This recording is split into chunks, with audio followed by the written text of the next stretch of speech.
میں نے یہ نہیں کہا. پہلی بات تو ثناء اللہ صاحب ہو گئے, سوال کا جواب لے لیں. میں بتاتی ہوں. پہلی بات میں نے بالکل نہیں کہا کہ میں نے کہا کہ 20 بلین دے کر اسلام آباد کو بالکل محفوظ کر دیا ہے, اب اسلام آباد کو ڈیولپ کر دیا, کیونکہ میں نہ تحریک انصاف سے تعلق رکھتی ہوں, نہ میرا کوئی ارادہ ہے, اور نہ میں کسی جھوٹے کو ریپرزینٹ کرتی ہوں. میں نے یہ کہا ہے کہ پرائم منسٹر نے پہلی دفعہ اس بجٹ میں انہی چیزوں کو دیکھتے ہوئے, کیونکہ اسلام آباد کو لوگ سمجھتے ہیں کہ بڑا ڈیولپ تھا, جس طرح لاہور کو اور پنجاب کو اور ساؤتھ پنجاب کو شہباز شریف صاحب, جہاں چاہے میس ٹرانزٹ ہو, چاہے سالڈ ویسٹ مینجمنٹ ہو, چاہے انفراسٹرکچر ہو, چاہے بسز کا روٹ ہو, چاہے اسکولز ہوں, چاہے ہاسپٹلز ہوں, چاہے یونیورسٹیز ہوں, چاہے میس ٹرانزٹ کے پروجیکٹس ہوں, بالکل مکمل کر کے تعمیر کر کے پنجاب کے لوگوں کو دے کر آئے تھے. اسی طرح یہاں ایک تفریق رہتی تھی ہمیشہ کہ جو دیہی علاقے ہیں ان کو کوئی بجٹ نہیں دیا جاتا تھا, اور ایک ہی بجٹ ہیڈ کے اندر سے دیہی علاقوں کو بھی ٹریٹ کیا جاتا تھا, اور جو شہری علاقے تھے اسلام آباد کے, جو واقعہ آپ نے بتایا وہ اسی وجہ سے ہوا کہ ماضی میں ان چیزوں کے اوپر فوکس, اور یہ ایک واقعہ نہیں, اس طرح کے بہت سے واقعے رپورٹ بھی نہیں ہوتے ہوں گے.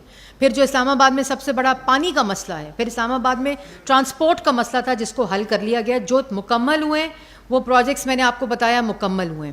جہاں یہ اسلام آباد کے بجٹ کی بات ہے وہ دے کر اس فرق کو, ترقی کو ختم کیا گیا, اور یہ اسی وجہ سے ہے کہ جہاں جہاں کمیاں ہیں, جہاں جہاں چیزیں انفراسٹرکچر وائز موجود نہیں ہیں, جہاں 4 سال کی تباہی نظر آتی ہے. آپ کو یاد ہوگا یہاں کے جو ایم این اے تھے پی ٹی آئی کے, وہ یاد ہے وہ تصویر, وہ جو ٹیوب ویل کا افتتاح ہو رہا تھا, مجھے آج تک وہ تصویر نہیں بھولتی, ہینڈ پمپ کا.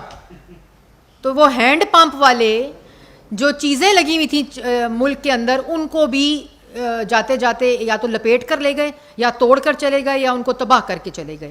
تو یہی وہ ویژن ہے کہ اس طرح کی چیز. اور پھر جو آپ نے خیبر پختونخوا میں پارٹی کی بات کی, میرا خیال ہے اس کا جواب تو پاکستان تحریک انصاف والے یا پرویز خٹک صاحب دے سکتے ہیں, لیکن مانگے تانگے کی پارٹی جو ہوتی ہے نا, وہ سمجھ بیٹھے تھے کہ یہ سارے ممبران ان کے ہیں. یہ ممبران تو دو چٹکی کی بات ہے. اور جو صحافیوں کی, نہیں آپ نے پہلے اس پارٹی کی بات کی, میں نے اس کا جواب دیا.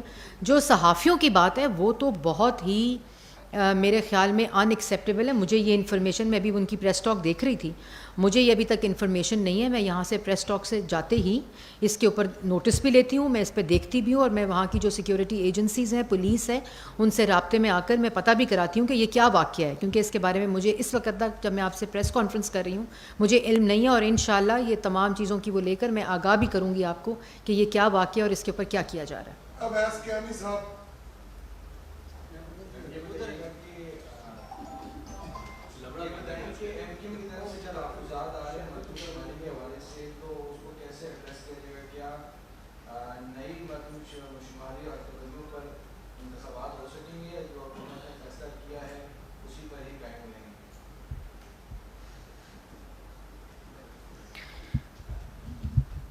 مردم شماری کا سوال آپ نے اٹھایا. ایم کیو ایم کے جو تحفظات تھے, پرائم منسٹر کے ساتھ کنسسٹنٹلی تقریباً ہر ہفتے ان کی ملاقات بھی ہو رہی ہے, پلاننگ منسٹر کے ساتھ ہو رہی ہے, اور یہ سروے جو ہوا ہے مردم شماری کا, اس کے اوپر ان کے تحفظات جو تھے ان کے اوپر ایک کمیٹی بھی بنی ہوئی ہے جس کے اندر تمام ریپریزنٹیشن ان کی بھی موجود ہے, اور گورنمنٹ کے بھی موجود ہے, اور کولیشن پارٹنرز کی جو پارٹیز ہیں ان کی بھی موجود ہے.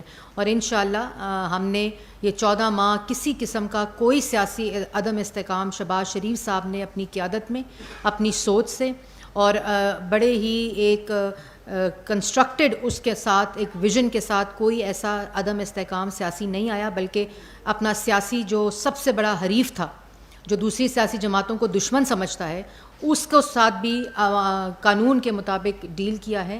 اور یہ جو کمیٹی ہے جو پرائم منسٹر خود اس کی ہفتے بعد رپورٹ لیتے ہیں ایم کیو ایم سے, اس کمیٹی میں انشاءاللہ اس مسئلے کا حل نکل آئے گا. قربان بلوچ صاحب. میڈم آپ نے مفت آتا تقسیم کی بات کی, آپ نظر میں شاید خاقان عباسی نے پنجاب میں اس کے حوالے سے کرپشن کے الزام ہوتے ہیں, کیا کوئی تحقیقات ہوئی؟ پہلی بات, جو شاہد خاقان عباسی صاحب ہیں وہ خود ہی اپنا بیان دے چکے ہیں, اور انہوں نے یہ کہا تھا کہ میں نے آٹے کی تقسیم نہیں بلکہ جو سسٹم کے اندر کرپشن ہے میں نے اس کی نشاندہی کی تھی. اور اس کے بعد پرائم منسٹر نے ایک کمیٹی بنا دی ان کے بیان کے بعد کہ اگر کسی قسم کی, دیکھیں ملک کی تاریخ کے اندر کبھی بھی اتنے کم عرصے میں کہ رمضان کے اندر 70 بلین کا آٹا پورے ملک میں تقسیم ہونا, اس کی مثال نہیں ملتی. جس کے اندر ایڈمنسٹریٹو لوپ ہولز ہو سکتے ہیں، لیکن کرپشن کے اوپر پرائم منسٹر نے فوری طور پر کمیٹی بنا دی جس میں پروونسز کے بھی لوگ تھے، ایجنسیز کے بھی لوگ تھے، سیکیورٹی ایجنسیز کے، پولیس کے بھی تھے، اور جو فوڈ اینڈ سیکیورٹی ہے اس کے بھی تھے. ابھی تک کسی قسم کا کوئی شواہد نہیں ملا. کمیٹی ابھی تک اپنا کام کر رہی ہے.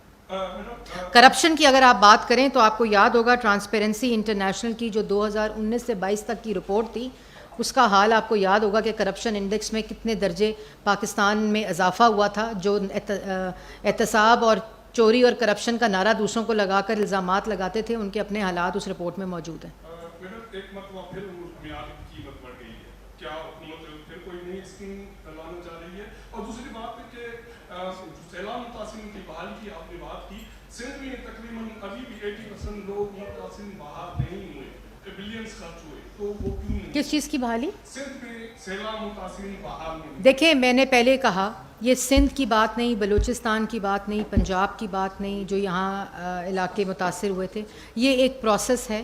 اس پروسیس میں پہلا جو فیز تھا وہ ریلیف اور ریسکیو تھا، اس کے بعد ری ہیب تھا، اور اس کے بعد ریکنسٹرکشن ہے. ریکنسٹرکشن کا عمل سب سے لمبا ہوتا ہے. ریلیف اور ریسکیو کی وجہ سے اگر اللہ تعالیٰ کا کرم ہے کہ ان کی بر وقت انتظامات، جس کی شہباز شریف صاحب نے ڈائریکشن دی تھی اور پروونشل گورنمنٹس میں اس نے اپنا رول ادا کیا، اس میں ریلیف فوری اور ریسکیو کی وجہ سے جو اموات ہیں وہ 1600 پہ کیپ ہوئیں، زیادہ اموات نہیں ہوئیں. یہ اسی بات کی نشاندہی ہے کہ بر وقت انتظامات ہوئے. اسی طرح ریہیبلیٹیشن کا فیز اور ٹانک میں جو 100 گھر موجود ہیں اسی کو دیکھتے ہوئے پورے ملک میں سیلاب متاثرین کا جو ریکنسٹرکشن کا فیز ہے وہ جاری رہتا ہے، اور وہ ایک سال یا کچھ چند ماہ نہیں، وہ 2-3 سال کی مدت اور محیط کے اوپر مشتمل ہوتا ہے. جی عثمان خان. میڈم نیتوں کا دار و مدار جو ہے وہ عمل کے اوپر ڈیپینڈ کرتا ہے، اور عمل یہ ہے کہ آپ نے حکومت چھوڑنے کا فیصلہ کر لیا اور مقررہ مدت پہ حکومت پوری طرح چلی جائے گی. دوسری جانب جو موسم کی پریڈکشن ہے اور جس طرح سے بتایا جا رہا ہے کہ سیلاب اب بڑی تباہی پھیلا سکتا ہے پاکستان میں، تو کیا اس صورت میں آپ دیکھ رہے ہیں کہ الیکشن جو ہے وہ وقت پر ہو سکیں گے؟ اور اس اگر خدا نہ خاصہ کوئی ایسی تباہی ہوتی ہے سیلاب کی تو اس صورت میں کیسے ممکن ہوگا الیکشن؟ نہیں جی، ہم نے تو پرائم منسٹر کیٹیگورکلی ہر روز کی بنیاد پر اب یہ کہتے ہیں کہ ہم نے 14 ماہ کے اندر جو ہمیں ذمہ داری ڈالی گئی تھی، جس کو آئینی ذمہ داری، جس کو سائفر کو لہرا کر، جس کو ایک جعلی جھوٹے بیانیے میں بدلنے کی کوشش کی گئی، جو اپنی موت خود مر گیا، ہم آئینی مدت کے اندر انشاءاللہ کیئر ٹیکر سیٹ اپ کو یہ گورنمنٹ ہینڈ اوور کریں گے. اور اس میں 2 آپشنز ہوتی ہیں، ایک آپشن ہوتی ہے 90 دن کی، ایک آپشن ہوتی ہے 60 دن کی. اب یہ پرائم منسٹر کا فیصلہ ہے کہ وہ 90 دن کی آپشن کے اوپر جو گورنمنٹ ہے اس کو تحلیل ہوتی ہے یا وہ 60 ڈیز کے اوپر ہوتی ہے. وہ بھی عوام کے سامنے انشاءاللہ، کیونکہ ہم وہ لوگ ہیں جنہوں نے، جیسے میں نے پہلے کہا، کہ مختصر مدت بھی ملے، مشکلات بھی تاریخی ہوں، لیکن عوام کے ساتھ کھڑے ہیں اور عوام کے سامنے سچ رکھا ہے.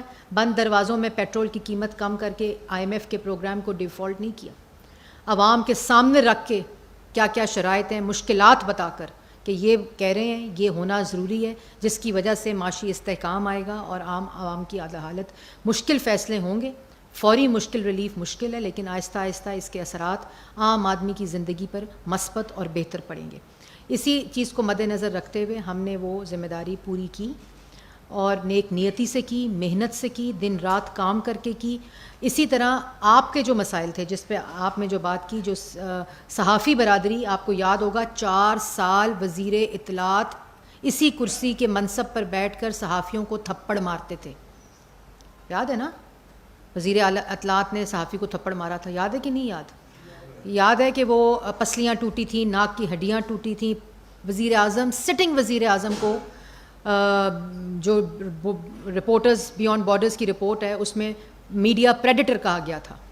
میں نے تو نہیں کہا تھا، ہم تو کہتے تھے اس وقت بھی کہ یہ فاشسٹ ہے، یہ پاگل ہے، یہ نالائق ہے، یہ کرپٹ ہے، یہ چور ہے. ہم یہ کہتے تھے. وہ ٹرانسپیرنسی انٹرنیشنل نے بھی مور لگائی اس کے اوپر، صحافی آرگنائزیشنز جو ہیں جرنلزم کی، انہوں نے بھی مور لگائی. اس وقت ہیومن رائٹس کی جو اسٹیٹمنٹ آئی تھی، آپ کو یاد ہوگا سعد رفیق صاحب کا جب کیس تھا سپریم کورٹ کے اندر وہ پیش ہوئی، وہ بھی مور لگی کہ یہ سیاسی انتقام لے رہا ہے اور سیاسی مخالفین کے خلاف لے رہا ہے.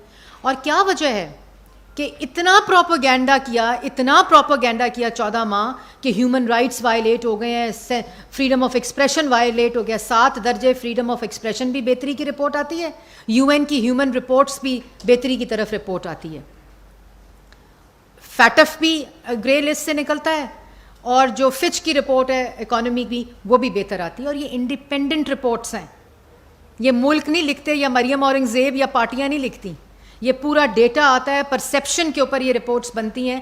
ایک طرف جعلی پرسیپشن, کتنا جھوٹ بول لو گے. آج کسی بھی غیر ملکی اینکر کے سامنے بیٹھتے ہیں اپنی بےزتی کرا کے اٹھتے ہیں, کیونکہ وہ جھوٹ آپ کتنی دفعہ بیچ لو گے, کتنی دفعہ بول لو گے, کتنوں کو کتنی دفعہ بے وقوف بنا لو گے, آخر اس کا اختتام ہونا ہے, اس کو ختم ہونا ہے. تو یہ وہ تمام چیزیں انشاءاللہ اسی سفر کو جہاں چھوڑ کے جائیں گے, الیکشن میں جیت کر ووٹ لے کر پاکستان کی عوام کی خدمت کرنے, اسی سفر کو دوبارہ سے جاری رکھیں گے. رازق بھٹی صاحب. پاکستان میں انتخابات اور کہا جا رہا ہے کہ آزاد کشمیر میں بھی انتخابات ایک وقت پر ہوں گے, اس میں کیا صداقت ہے؟ دوسرا, اشیاء خورد و نوش کی قیمتوں میں کمی لانے میں حکومت پاکستان کو کیا رقم ہے؟ دیکھیں, پہلی بات تو یہ ہے کہ جس وقت آپ نے کہا AJK کے الیکشن اور پاکستان, اس طرح کی مجھے تو کوئی خبر نہیں ہے جہاں سے آپ کو آئی ہے, کوئی ایسی رپورٹ نہ گورنمنٹ نے دی ہے نہ کسی اور نے دی ہے, لیکن یہ بات ہے کہ میرے پاس ایسی کوئی نہ خبر ہے نہ کوئی اس طرح کی انفارمیشن ہے. دوسری بات آپ نے کی کہ ہم ہر روز اگر کوئی چیز مہنگی ہوتی ہے, جیسے آپ کو بتایا 14 ماہ میں مہنگی ہوئی, تو اس کو ڈائریکٹ ریلیف کیسے عوام کو دینا ہے, ان طبقات کو دینا ہے, اس کا بندوبست کرتے ہیں. انشاءاللہ یہ جو پروگرام کی بحالی ہے, معاشی استحکام آ رہے ہیں, انڈیکیٹرز بہتر ہو رہے ہیں, اس سے ڈائریکٹ امپیکٹ کنزیومر گڈ پہ بھی آئے گا. ہم نے 3 سال IMF کا پروگرام چلایا تھا 2013 سے لے کر 16 تک, چیزیں مہنگی ہونے نہیں دی تھیں, یہی IMF تھا اور اسی طرح کا پروگرام تھا. لیکن انشاءاللہ چیزیں بھی سستی ہوں گی, مہنگائی بھی کم ہوگی, دہشت گردی بھی ختم ہوگی, بجلی بھی بنے گی, CPEC جیسے پروجیکٹس جو تھے وہ دوبارہ اس میں اضافہ ہوگا, فارن پالیسی بہتر ہو گئی ہے. یہی سفر ہے جو پاکستان کو بھی چاہیے, اور وہ جو میں نے آپ کو 5-6 سیکٹرز بتائے ہیں جس کے اندر انویسٹمنٹ ہوگی تو عام عوام کی روزگار بھی بڑھے گا, معاشی صورتحال بھی بہتر ہوگی, اور معاشی اشاریے بھی بہتر ہوں گے.